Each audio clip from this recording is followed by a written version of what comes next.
I'll be really quick. All right, so people ask me this. Okay, one caveat, remember, I am not the food police. Everyone got that? Okay, so whatever you want to put on your plate is totally up to you, but nutrition is really such an important part of how we feel and how our body feels. So I shared this yesterday when I talked about my recommendations is, less processed, making sure you have enough protein, your plants, and your calorie balance. Really quickly, I want to just hammer in on a couple of things.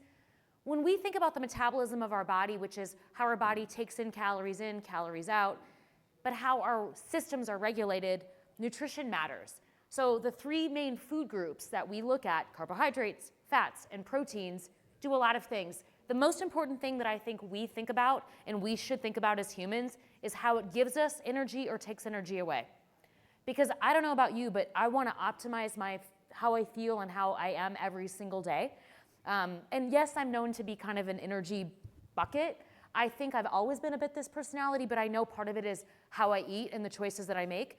Body composition, this is not necessarily weight. We talked about yesterday, not body roundness. This is also how much skeletal muscle mass that I have and how lean am I. I'm not holding on to that extra fluff. And of course, nutrition has a lot to do with chronic disease. So let me get really practical. When we think about the three food groups, okay, carbohydrates, proteins, and fat, our carbohydrate intake gives us energy. So whatever we're looking for these foods, because I'm looking for energy, like quick energy in my brain, quick energy in my cells, carbohydrates is the non-essential food group though. That's why ketogenic diet exists, because my body can create this glucose from other things, such as proteins, and through my liver.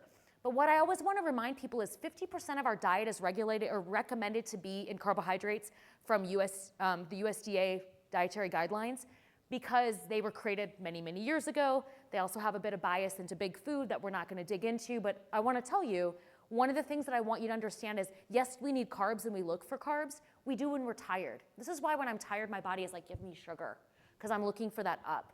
So I want you to think about that when you choose carbs on your plate. Yes, you get energy, but how much energy do you really need for the rest of the day? One of the biggest recommendations I make for all of my very busy colleague, friends, patients is, if you don't need a lot of carbohydrates at night before you go to bed, I want you to reduce them. Why? Because when we take in too many of these carbohydrates, this to me is one of the obesity problems we have when it's related to food, is when I don't need the fuel, I'm gonna store it for later. How many of you like less storage of things that you don't want in your house, on weird parts of your body? It's true. So I always want to be thoughtful. Like a lot of times we think, oh my gosh, I need all of these nutrients. Yes, you do. However, just think about this when you're managing your nutrition, especially think about those busy days where you're like, and I'm looking for that energy. That's why this afternoon sugar snack just sounds so good. But this is a really good way to manage your energy and optimize your body. Protein to me, I know I harp on this a lot, but it's one of the things that carbs is short term, but protein is sort of that day-to-day thing that we need. It's the only fuel for our skeletal muscle. And by the way, our GI tract, which is 25 feet, is smooth muscle. So is your heart, by the way. That I need those amino acids. This comes from protein. We need this also from our food, right? Of the 19 amino acids, we don't make all of them, so we need to take them from our food. It is also your energy. It's not your short-term energy, it's my day-to-day energy. So just thinking about that and also our function. Lastly, I talk about, honestly, fat to me is like the easiest one that everybody's like, oh, I eat healthy, I eat avocado, and I eat nuts, and I eat seeds, and I eat all of these great trail mixes. Where we struggle is with these fats are healthy, anti-inflammatory, but they're sort of like the long game.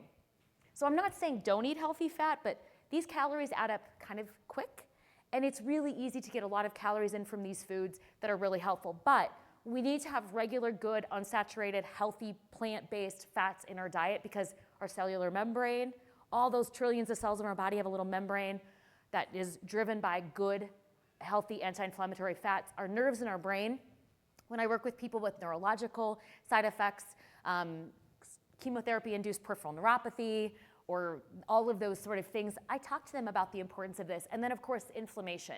If you don't have good fats in your body, you don't get the anti-inflammatory benefits.